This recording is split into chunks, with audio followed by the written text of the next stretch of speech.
하나님께서는 이스라엘 백성들에게 두 가지 길을 제시하셨습니다. 저희가 지난 시간에 26장 1절부터 13절까지 살펴봤었던 순종을 통해 주어지는 놀라운 축복의 길을 그들에게 제시하셨고요.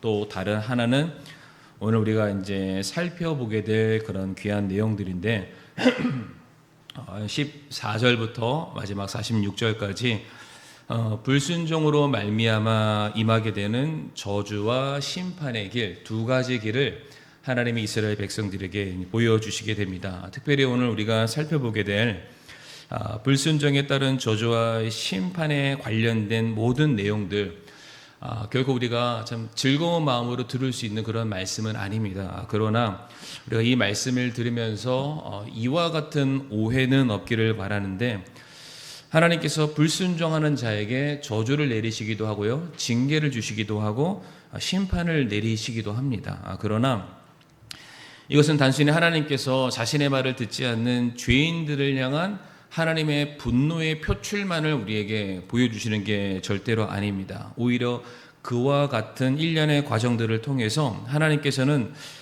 자신의 품을 떠났던 자기 사랑하는 백성들로 하여금 다시금 돌아오라는 간절한 주님의 이제 호소다. 그러니까 무엇인가 간절하게 그들을 향해서 손짓하시는 그 하나님의 마음을 우리가 좀 헤아려 볼 수 있는 시간이 될 수 있기를 바라겠습니다. 에스겔서 33장 11절 말씀을 우리가 좀 같이 한번 읽어보도록 할 텐데요. 에스겔서 33장 11절 같이 읽겠습니다. 시작. 주 하나님이 말하노라. 내가 살아있음을 두고 맹세하노니 사악한 자가 죽는 것을 내가 기뻐하지 아니하며 오히려 그 사악한 자가 자기 길에서 돌이켜 사는 것을 기뻐하노라. 아멘. 내가 살아있음을 두고 맹세하노니, 하나님은 절대로 죽는 분이 아니시죠. 다시 말해서 하나님께서 지금 우리에게 영원토록 변치 않는 약속 한 가지를 주셨는데, 그것이 무엇이냐면 나는 누구도 멸망하기를 원치 않는다라고 말씀을 하십니다. 심지어 이 에스겔서 33장 11절의 말씀만 놓고 본다면 그 대상이 사악한 자라 할지라도, 다시 말해 불법을 행하는 자라 할지라도, 하나님을 대적하는 자라 할지라도 하나님께서는 그들의 죄값으로 말미암아 그들이 죽는 것을 기뻐하지 않으신다라고 말씀하십니다. 우리가 잘 아는 디모데전서 2장 4절 말씀에서도 하나님은 모든 사람이 구원을 받아 진리에 이르기를 원하시고요, 또 모든 사람들이 회개하기를 원하시는 게 바로 우리 아버지 하나님의 마음입니다. 그러니까 하나님께서는 모든 것을 통해서 결국에는 자기 백성이 원래 있어야 될 그 자리로 돌아오기를 바라시는 마음이다. 이 마음만큼은 절대로 변하지 않는다라는 것을 우리가 기억했으면 좋겠습니다. 그래서 이제 우리가 내용들을 살펴보게 될 텐데, 14절부터 46절까지 말씀 저희들이 시간 관계상 다 읽지는 못했습니다. 그 내용들을 좀 살펴보게 되면은 하나님께서 자신의 말에 불순종한 이스라엘 백성들에 대해서 언급을 하십니다. 그리고 그들의 죄죠, 그들의 범죄함에 대해서, 불순종함에 대해서 하나님께서 이러한 저주 저러한 심판, 또 다양한 징계들을 내려주시게 됩니다. 분명히 이스라엘 백성들의 불순종으로 말미암아 그들이 어려움을 겪게 되고요, 원수를 만나게 되고 가뭄이라든지 기근이나 질병 같은 것들을 만나게 됩니다. 그런데 결국에는 그와 같은 엄청난 심판 앞에서도 이들의 생명이 끝이 나지 않는다라는 겁니다. 그러니까 쉽게 표현을 하면은 이 땅에 살고 있는 모든 사람들은 하나님의 말씀으로 지은 바 됐습니다. 그러니까 우리의 생명은 하나님의 말씀에 달려 있습니다. 그러니까 우리는 말씀을 통해서 우리는 하루하루의 삶을 살아갈 수 있습니다. 근데 그러한 하나님의 피조물이 하나님의 말씀을 거부한다, 이 말은 하나님으로부터 오는 모든 생명을 내 스스로가 거부한다라는 얘기겠죠. 그러니까 불순종한 사람은 죽을 수밖에 없습니다. 그런데 하나님께서 이와 같이 다양한 모습으로 불순종하는 하나님의 백성들을 심판하시기도 하고 징계하시기도 하고 저주하시기도 하지만 끝끝내 그들의 생명은 거두어가지 않으신다라는 것이죠. 그러니까 여기서 하나님의 그 간절한 마음, 다시금 나에게 돌아와라 라는 그 마음을 우리가 헤아릴 수가 있게 되는데, 이 레위기 26장의 말씀을 쭉 살펴보면서 우리가 생각해야 될 가장 중요한 메시지가 무엇이냐면, 이스라엘 백성들이 저렇게 다양하게 불순종했구나, 야, 저렇게 이스라엘 백성들이 하나님의 마음을 아프게 했구나. 우리가 이스라엘 백성들만을 바라볼 것이 아니라 그들의 모습을 통해서 우리 자신의 현재의 모습을 좀 비추어 봤으면 좋겠습니다. 고린도전서 10장 11절부터 12절 말씀 보게 되면은 우리에게 주는 교훈의 말씀이 있습니다. 이제 이 모든 일은 그들에게 본보기로 일어났으며 또 그것들은 세상의 끝을 만난 우리를 훈계하기 위해 기록되었느니라. 그런즉 스스로 서 있는 줄로 생각하는 자는 넘어지지 않도록 주의하라라고 말씀하시죠. 다시 말해 성경에 나와 있는 이스라엘의 역사는 그들만을 위한 이야기가 절대로 아니라 바로 오늘을 살고 있는 교회와 그 안에 속해 있는 모든 성도들의 현 상황을 비춰주는 하나님의 거울과도 같은 것입니다.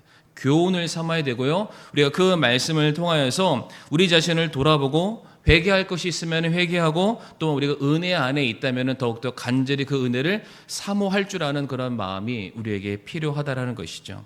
그래서 이제 말씀을 좀 찾아보도록 할 텐데 오늘 본문 14절과 15절 말씀을 한번 띄워주시고요. 하나님께서 이제 이스라엘 백성들을 심판하시기로 작정하십니다. 그런데 하나님께서 심판하시는 기준은 다른 게 아니죠. 오늘 본문의 키워드인 것처럼 그들이 불순종함으로 말미암아 하나님이 그들을 심판하시겠다라고 말씀을 하십니다. 자, 그런데 하나님께서 말씀하시는 불순종이라는 것은 무엇을 얘기하냐면 하나님께서 우리에게 무엇인가 명령을 내리셨을 때에 그 명령에 대해서 우리가 얼마만큼의 결과를 거두었느냐, 얼마만큼의 성과를 내었느냐 이런 것을 하나님께서 판단하지 않으십니다. 그러니까 그 말을 지켰냐, 지키지 않았냐를 보십니다. 그 말을 듣고 믿음 가운데 너희가 확신해서 걸어갔냐, 걸어가지 않았느냐를 보신다라는 것이죠. 오늘 이 14절과 15절 말씀을 성도님들 잘 한번 보시면 불순종하는 자의 모습이 나옵니다. 불순종하는 자의 모습. 이 모습을 보게 되면은 단지 이 사람이 연약해서 넘어진 수준을 말하지 않습니다. 그가 영적으로 미숙하기 때문에 말씀을 잘 지키고 싶었으나 그의 미숙함 때문에 실수해서 넘어진 정도의 수준을 말하지 않습니다. 14절과 15절 말씀을 잘 보게 되면 그는 먼저 하나님의 말씀에 귀를 기울이지 않습니다. 그러니까 하나님께서 말씀하시는데 그것을 향해서 자기의 마음과 생각과 눈을 돌리지 않는다라고 되어 있고요. 심지어 말씀하시지만은 듣지 않는다라고 되어 있습니다. 당연히 듣지 않으니까 그 마음속에 새겨질 것들이 없죠. 관심을 두지 않게 됩니다. 이미 관심을 두지 않는다라는 것은 상대방의 내게서 멀리 떠나갔다라는 것을 의미하니까 그 상대방을 내가 중요하게 여길 이유가 없습니다. 그러므로 상대방을 멸시하게 됩니다. 멸시하는 사람을 사랑할 수 없죠. 몹시 그 상대방을 싫어하게 됩니다. 맨 마지막으로는 그것을 깨트려 버린다라고 되어 있어요. 그러니까 내 옆에 그 존재 자체가 머무는 것을 용납하지 못하는 상황까지 간다라는 거예요. 불순종한 사람은 처음에는 듣기 싫어했다가 결국에는 그 존재 자체를 파괴하려는 그 모습까지 간다는 겁니다. 성도님들, 보통 우리 인간이 어떤 사람들인가요? 내게 유익이 된다면 양잿물이라도 먹는 게 인간입니다. 그러니까 공짜라면 근데 그 공짜가 내게 유익하다면 그냥 더 갖기 위해서 아둥바둥하는 게 이제 우리의 본성이죠. 그러니까 그만큼 또 우리가 싫어하면 이것이 아무리 산의 진미라 할지라도 그것을 우리가 받아들이지 않게 됩니다. 저는 이 14절과 15절 말씀을 묵상하면서 뭘 느끼게 됐냐면 마치 내 옆에 내가 정말로 미워하는 사람이 있는 거예요. 정말로 극도로 싫어하는 사람이 있는 거예요. 이 사람만 있으면 막 학을 띠는 막 그런 사람을 대하는 듯한 그런 모습이 지금 비춰지고 있습니다. 다시 말해서 지금 하나님의 입장에서 불순종하는 자들의 모습이 하나님의 눈에는 어떻게 비춰지냐면 하나님을 극도로 미워하는 사람처럼 보인다라는 거예요. 다시 말씀드리지만 그들은 하나님께 귀를 기울이지 않고요, 하나님의 말씀을 듣지 않고요, 관심을 두지 않고 멸시하고 싫어하고 그리고 깨트려 버립니다. 하나님의 존재 자체를 자기 안에서 완전히 사라지게 만들고 싶어하는 사람이 누구냐면은 불순종하는 사람이래요. 그냥 한 번 정도 하나의 말씀을 내가 못 지켰어 이 정도가 아니라 이미 그 마음 가운데서는 하나님이라는 존재를 내 삶 속에서 완전히 완벽하게 지워내고자 하는 그런 악한 마음을 품는 사람이 바로 불순종하는 사람이다라고 말씀을 하고 있습니다. 왜 우리가 불순종할까요? 하나님의 말씀을 우리가 받아들이게 되면은 순종해야만 합니다. 순종한다라는 것은 하나님의 말씀대로 살아가야 함을 의미하겠죠. 하나님의 말씀대로 살아가야 함을 의미한다라는 것은 하나님의 말씀이 내 삶의 가장 중요한 가치요, 하나님의 말씀이 가장 중요한 기준으로서 삼는다는 내 신앙의 고백이 함께 가는 것일 겁니다. 그러니까 내가 하나님께 순종하려면 내 것을 다 버려야만 합니다. 나라는 사람의 존재 자체를 부정해야만 합니다. 내 생각이 틀렸다라는 것을 인정해야만 합니다. 그래야만 그 사람이 하나님의 말씀에 순종할 수 있습니다. 그러나 불순종하는 사람은 하나님을 사랑하기보다는 자기 자신을 더 많이 사랑합니다. 내 생각이 더 옳다고 주장합니다. 이렇게 하는 게 내게 더 이득이 있다라고 주장하는 그 마음이 하나님을 사랑하지 못하게 만드는 것이고요. 하나님을 사랑하지 않으니까 하나님을 멸시하게 되는 것이고 하나님을 싫어하게 되는 것이고 그 말씀을 듣지 않게 된다는 것이죠.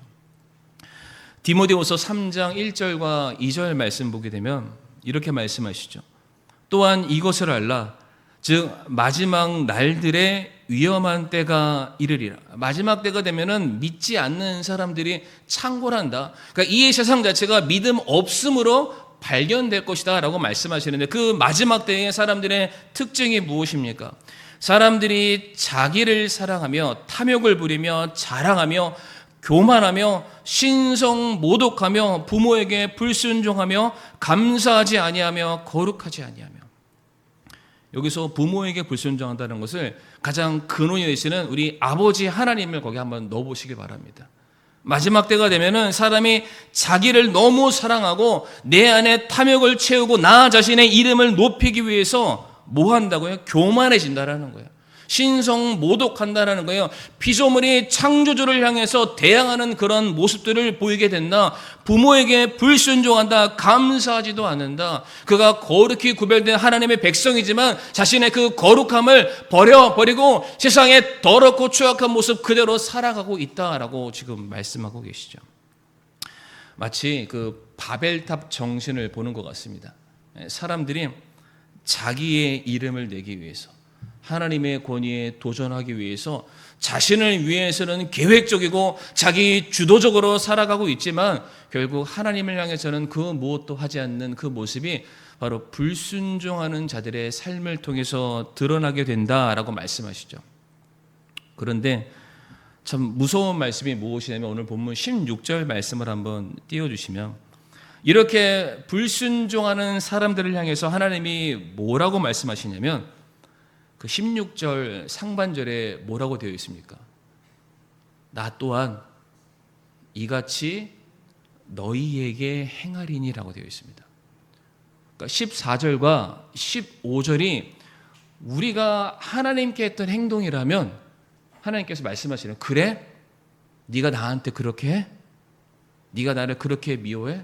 나를 그렇게 거절해? 밀어내? 부인해? 부정해? 그래. 그러면 나 또한 이같이 너희에게 행하리라 라고 말씀하시는 거예요. 우리가 기도해도 우리를 향해서 얼굴을 돌리지 않으시겠대요. 우리가 간절히 외쳐도 우리의 말에 귀를 기울이시거나 그 말을 듣지 않겠다라고 말씀하시죠. 우리를 경멸하시겠다라고 말씀하십니다. 우리를 싫어하시겠다라고 말씀하시고 우리를 깨트려 버리겠다. 근데 하나님께서 이렇게 하시는 게 누구 때문에 그런 거예요? 우리가 한 것 그대로 나도 똑같이 해주마라고 말씀하신다라는 것이죠. 중요한 건 성도님들, 우리가 하나님 없이는 절대로 잘 될 수가 없습니다. 성도님들 인정하시든 인정하지 않든, 그러니까 우리는 하나님을 떠나는 순간 아무것도 아니에요. 하나님을 부인하고 부정하고 하나님 품을 떠나가는 순간 우리가 더 잘 될 것 같죠? 아닙니다. 정말로 아무것도 아니라는 게 거기에서 바로 증명이 됩니다. 탕자 예를 들어도 아버지 재산 조금 가지고 밖에 나가서 호의호식하고 내 인생 성공할 거야 라고 나갔지만 그 탕자가 맞이한 그의 현실은 돼지 우리에서 쥐염 열매나 먹는 비참한 인생으로 끝나게 됩니다. 요나의 경우는 어떻습니까? 하나님의 사명에 반대해서 자기 갈 길 가는 그 요나가 얻게 된 인생의 결과는 풍랑을 맞이해서 물고기의 밥이 되는 것이었습니다. 아담과 하와는 어떻습니까? 저 선악과를 먹으면, 먹지 말라는 하나님 말씀에 저항해서 저 선악과를 먹으면 하나님처럼 된다라는 그 사탄의 꼬임에 빠져서 하나님께 불순종하게 되었을 때에 그들은 결코 하나님처럼 되지 않았습니다. 오히려 그들의 죄값으로 말미암아 그들이 죽을 수밖에 없는 존재라는 것이 드러나게 되었고, 하나님께서 그들을 위해서 예비하신 모든 은혜와 기쁨과 축복의 그 자리, 그 권리, 모든 것들을 다 빼앗김 당하고 맙니다. 하나님을 떠나니까 그들이 아무것도 아니라는 것이 입증이 되고 말았다라는 것이죠. 그래서 오늘 본문 17절 말씀 한번 보시게 되면, 나 또한 이같이 너희에게 행하리니, 두 번씩이나 말씀하십니다. 나 진짜 이렇게 할 거다. 너희가 나를 미워해서 나를 싫어하면 나도 너에게 똑같이 할 것이다. 곧 내가 너희에게 두려움과 폐병과 열병을 내려 눈을 침침하게 하고 마음의 고통을 일으키리라. 또 너희가 헛되이 너희 씨를 뿌리리니 너희 원수들이 그것을 먹으리라 라고 되어 있죠. 두렵다, 영적인 침체가 올게 될 것이다 라고 말씀하고 계시고요. 폐병, 열병, 눈이 침침해진다, 육체적인 고통도 따를 수밖에 없을 것이다 라고 말씀을 하십니다. 원수들이 등장하죠. 너와 관계 있는 모든 인간관계, 너를 둘러싸고 있는 모든 환경들이 너를 이제는 압박하게 될 것이다. 하나님을 떠나는 순간, 하나님의 보살핌과 보호 안에서 벗어나는 순간 전방위적인 고난이 그 사람에게 쏟아져 가는 거예요. 원래 그런 게 없었던 게 아니에요. 하나님이 다 막아주셨는데 하나님의 품을 떠나는 순간 그것을 오롯이 그 불순종하는 사람이 다 받아들이는 상황이 됩니다. 오늘 특별히 이 17절 말씀에 뭐라고 되어 있나요? 너희 씨를 뿌리는 너희 원수들이 그것을 먹으리라 라고 되어 있잖아요. 그러니까 불순종하는 사람에게 결국에는 원수가 등장을 하게 됩니다. 하나님을 저버릴 때 하나님께서 막아주셨던 원수가 등장하게 되는데, 그 원수가 너희를 먹겠다라고 지금 말씀을 하고 계시잖아요. 우리가 다 같이 베드로전서 5장 8절 말씀을 한번 보도록 하겠습니다. 띄워주기는 5장 5절부터 8절까지 말씀 한번 띄워주시고요. 베드로전서 5장 5절에서 8절 말씀, 성경책을 펴시길 바랍니다. 나왔네요. 맨 밑에 것만 먼저 보겠습니다. 베드로전서 5장 8절 말씀 보면은, 정신을 차리라, 깨어 있으라, 너희 대적 마귀가 울부짖는 사자같이 두루다니며 삼킬 자를 찾는다라고 되어 있죠. 그러니까 우리의 대적, 우리의 원수인 사단이 지금 누군가 삼킬 자, 자신의 지금 먹이를 찾아서 두루 헤매고 있다라고 말씀을 하십니다. 그런데 이 말씀이 어느 상황 가운데 나왔느냐가 중요하잖아요. 그 위에 있는 5절과 6절 말씀 보면은 뭐라고 되어 있나요? 너희 젊은 사람들아, 이와 같이 장로들에게 복종하고, 참으로 너희가 다 서로에게 복종하며 겸손으로 옷 입어라. 하나님께서 교만한 자를 물리치시고 겸손한 자에게는 은혜를 주시니라. 그러므로 하나님의 강한 손 밑에서 스스로 겸손하라. 그리하면 정하신 때에 그분께 너희를 높이시리라. 그렇게 안 하면 마귀 사단이 너희를 먹을 것이다. 자, 마귀 사단이 누구를 먹나요? 불순종한 사람, 하나님 품을 떠난 사람, 스스로 하나님을 배척한 사람, 하나님의 보살핌을 받지 못하는 사람, 그 사람 그렇게 뛰쳐져 나오기를 기다리고 있다가 덥석 자기 먹이로 먹겠다라고 말을 하고 있습니다. 이 말씀을 꼭 성도님들 기억하시기를 바랍니다. 하나님께서 정말로 저와 성도님들이 하나님의 품 안에서 하나님이 주시는 은혜로 하루하루를 살아가기를 너무나도 간절히 원하고 계십니다. 우리가 그것을 망각할 때가 너무 많아요. 잊어버릴 때가 너무 많죠. 그 은혜에 취해서 마치 모든 것을 내가 이룬 것처럼 착각하며 살아가고 있지만 절대로 그렇지 않습니다. 우리는 하나님을 떠나는 순간 아무것도 아닙니다. 그러니까 우리가 하나님께 순종하는 것은 이렇게 생각하세요. 이게 어쩔 수 없어서 순종하는 게 아니라 살기 위해서 순종하는 겁니다. 내가 내 믿음을 지키기 위해서, 내 모든 것이 주 안에서 평안하기 위해서 우리가 순종해야 된다라는 것을 꼭 기억하시기를 바라겠습니다. 하나님께서 이렇게 계속 말씀하셨잖아요. 16절도 그렇고 17절도 그렇고 너희가 나한테 그래? 내가 이렇게 할 거야. 이렇게 할 거야. 이렇게 할 거야. 하나님께서는 계속해서 불순종하는 사람들을 향해서 경고의 메시지를 다각도로 주고 계십니다. 그러니까 이 정도로 말씀을 하시면 이제 어지간하면 들어야 됩니다. 그렇죠? 좀 들을 귀 있는 사람, 그리고 마음이 강팍하지 않는 사람은 이 정도로 하나님께서 거의 반협박적으로 말씀하시면 야, 진짜 하나님께서 화나셨구나. 내가 그래도 듣는 척이라도 해야 되겠다라는 말로 해야 되는데, 참 우리들의 마음속에 뭐가 있냐면은 그 파라오 왕의 마음이 있습니다. 바로 왕의 마음. 어떤 마음일까요? 강팍. 따라해보세요. 강팍 아닙니다. 강팍이라고 되어 있습니다. 강팍. 그 깨어지지 않는 그 나라는 자아로 똘똘 뭉쳐있는 그 교만함이 우리한테 있어요. 그래서 성도님들 아시겠지만 그 출애굽 사건 가운데 하나님께서 10가지 재앙을 내리셨음에도 불구하고 자기 자식을 잃는 그런 고통과 고난을 받았음에도 불구하고 끝까지 이스라엘 백성들을 잡으려고 병사를 보냈던 사람이 파라오입니다. 근데 우리 안에도 그런 마음이 있어요. 하나님께서 계속해서 말씀하시는데 마치 하나님과 마치 무슨 경주를 하고 씨름을 하는 것처럼 오냐 좋다 누가 이기나 한번 해보자라는 그런 심보로 막 끝까지 가는 우리들의 모습을 우리가 발견할 수 있는데, 중요한 건 하나님도 이해 못지 않으십니다. 일단 우리가 하나님을 절대로 못 이기는데, 오늘 하나님께서 이제 자세하게 우리에게 뭐라고 말씀하시냐면 이 18절부터 46절까지 하나님께서 불순종에 대해서 계속해서 반복적으로 경고를 하시는데, 제가 말하는 구절에 똑같은 단어가 뭔지 한번 찾아보세요. 18절과 21절과 24절과 28절에 나와 있는 중복되는 문장이 있습니다. 뭐라고 되어 있나요? 너희가 회개하지 않으면, 너희가 불순종하게 되면 너희 죄들로 인해서 너희가 7배나 더 벌을 받겠다라고 말씀하고 계시죠. 18절, 21절, 24절, 28절에 반복해서 말씀을 하십니다. 하나님의 백성들이 회개하지 아니하고 더 완고하고 완악하게 하나님 앞에 나아가게 되었을 때에 성도님들, 하나님의 징계의 수위는 같이 높아집니다.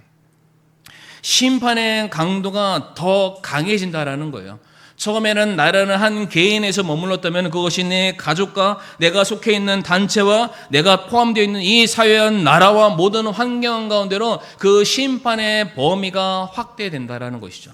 여기에 나와 있는 7배의 심판, 성도 여러분들, 이 7배가 각각의 것이 아니고 가중처벌입니다. 가중처벌. 무슨 얘기인지 아시나요? 하나님께서 너 불순종하면은 너 심판 받을 거야 경고를 하셨어요. 근데 이 경고하셨음에도 불구하고 내가 불순종하면 그 형벌의 7배를 내리십니다. 근데 7배를 받았잖아요. 그럼 다시 원점으로 돌아가는 게 아닙니다. 그 7배 받은 심판은 계속 이어지고 있는 상황이에요. 그런데 이것을 끊기 위해서 내가 순종해야 되는데 내가 순종하지 않는 거 계속해서 심판하면 이미 받은 7배 외에 다시 또 7배가 붙습니다. 또 7배가 붙고 7배가 붙고, 제가 그래서 한번 계산을 해봤습니다.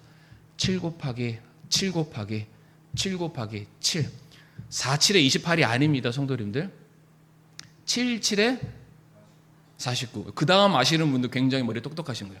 49 곱하기 7, 시험 들지 마세요. 뭐 답 맞히라고 말씀드리는 게 아니니까 343배인가 그러고요. 거기에다가 또다시 7을 곱하면요 2401입니다. 역시 우리 반석교회 성도님들은 이 정도의 숫자에는 놀라지도 않습니다. 계속 불순종하면은 계속 하나님의 가중 처벌이 쌓이는 거예요. 그러니까 예를 들어서 내가 불순종했어요. 하나님이 가뭄을 주시는 거예요. 근데 내가 또 불순종하잖아요. 그럼 가뭄이 끝나고 풍요로 이런 게 아니라 가뭄 위에 기근이 옵니다. 그럼에도 불구하고 내가 불순종했어요. 가뭄이 있고 기근이 있어서 쫄쫄 굶어 죽고 있는데 전염병이 오는 거예요. 그럼에도 불구하고 내가 하나님께 복종하지 않는다? 그 위에 하나님께서 전쟁을 내리셔서 다 쓸어버리시는 거예요. 가중 처벌이 온다라는 것이죠. 이것이 무엇을 말하냐면 하나님께서 불순종하는 자들을 향해서 하나님의 심판이 완전하고 철저하게 그들 위에 임하게 될 것이다. 너희 생각대로 안 된다. 너희가 끝까지 한번 나랑 싸워보려고 그렇게 애를 쓰는 것 같은데 내가 그거 위에 너희가 감당하지 못하는 심판을 준비하고 있다라고 말씀하고 계십니다. 그래서 제가 말씀 준비 안 했지만은 이 레위기서 26장 17절 말씀 보면은 뭐라고 되어 있나요? 내가 너희를 향해 말씀 보시면 뭐라고 얼굴을 고정하리니라고 되어 있어요. 내가 지금 너희를 향해서 내 얼굴을 고정했다. 무슨 말일까요?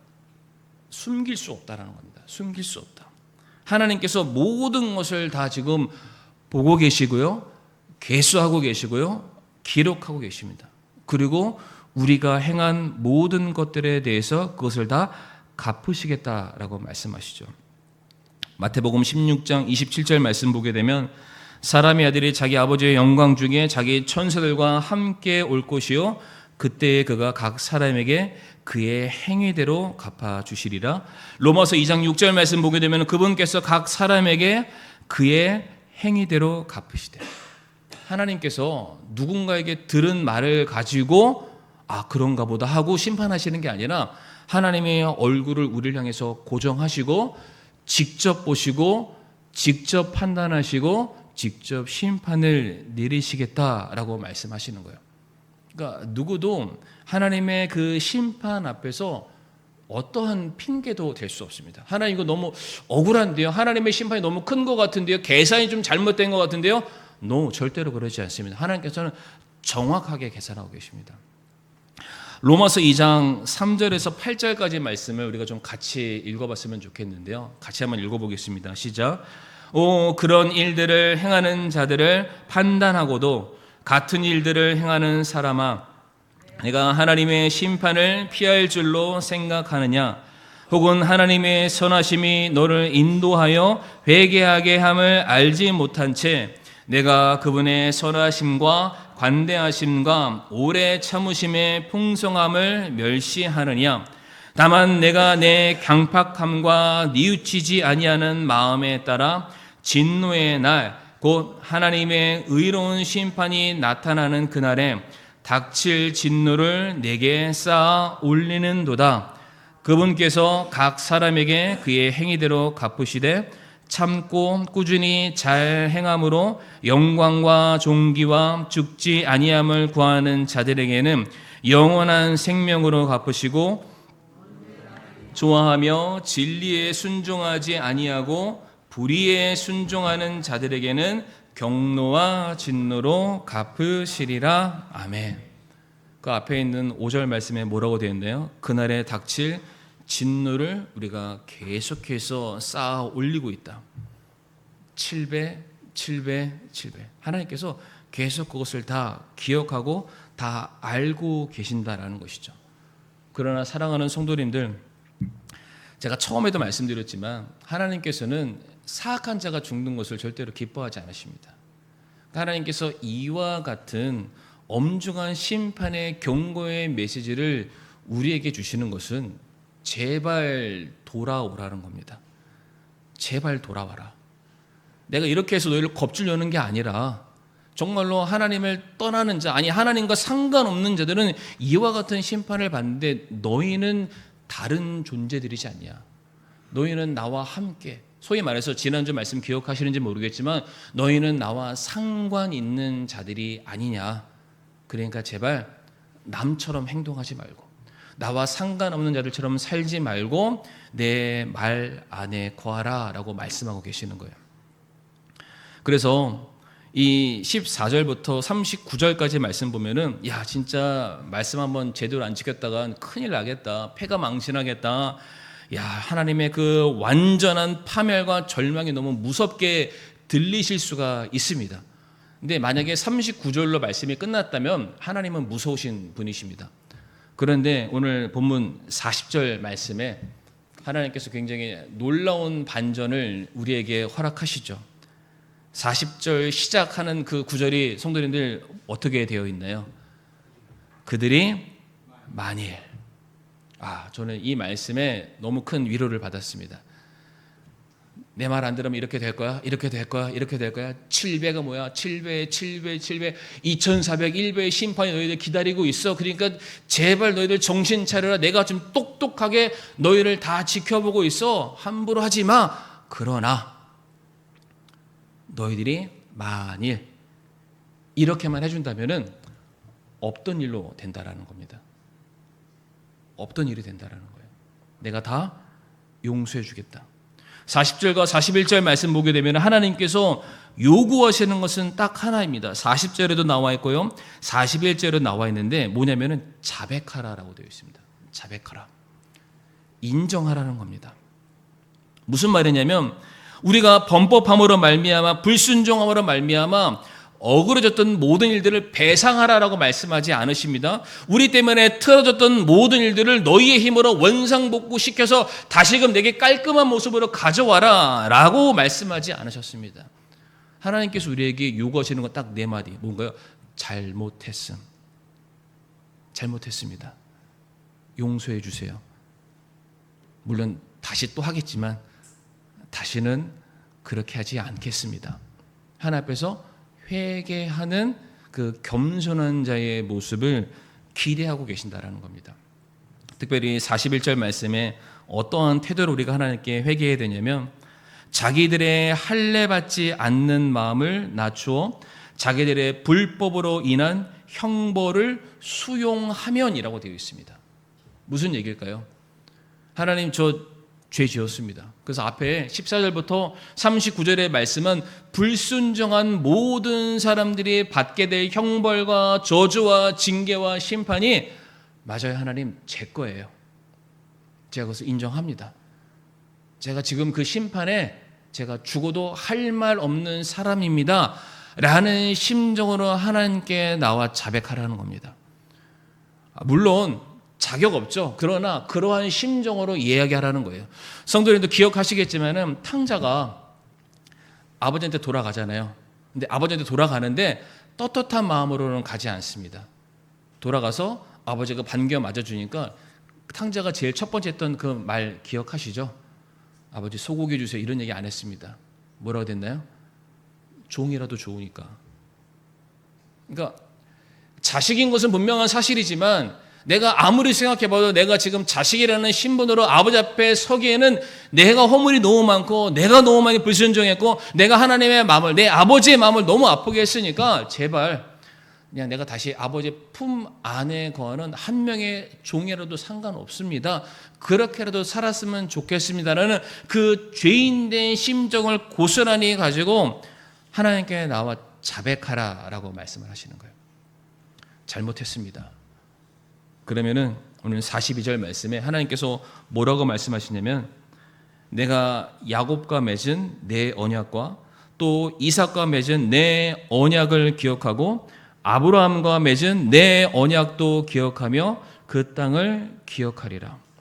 무슨 얘기냐면 하나님께서는 우리가 어떤 행한 행위나 공로 때문에 우리를 용서하신 것이 아니라 하나님의 먼저 자신이 우리에게 하신 약속을 기억하시면서 그래 내가 너 용서해 주겠다 먼저 약속했으니까 너가 네 죄 인정했어? 그래 알았어. 내가 그 약속에 따라서 너 용서해 줄게.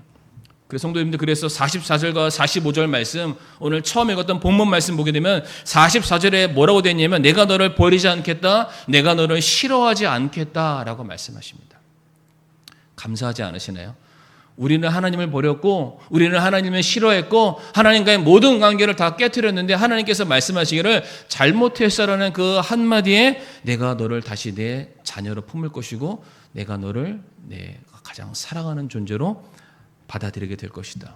45절에 여전히 나는 너의 주 하나님이다 라고 말씀을 하세요. 요한일서 1장 9절 말씀 한번 띄워주시고 같이 한번 읽어보겠습니다. 시작. 만일 우리가 우리의 죄들을 자백하며 그분께서는 신실하시고 의로우사 우리의 죄들을 용서하시며 모든 불의에서 우리를 깨끗게 하시느니라. 아멘. 우리가 죄를 지으면서 얼마나 다양한 핑계들을 우리가 가지고 있습니까? 내가 원해서 하는 게 아니다.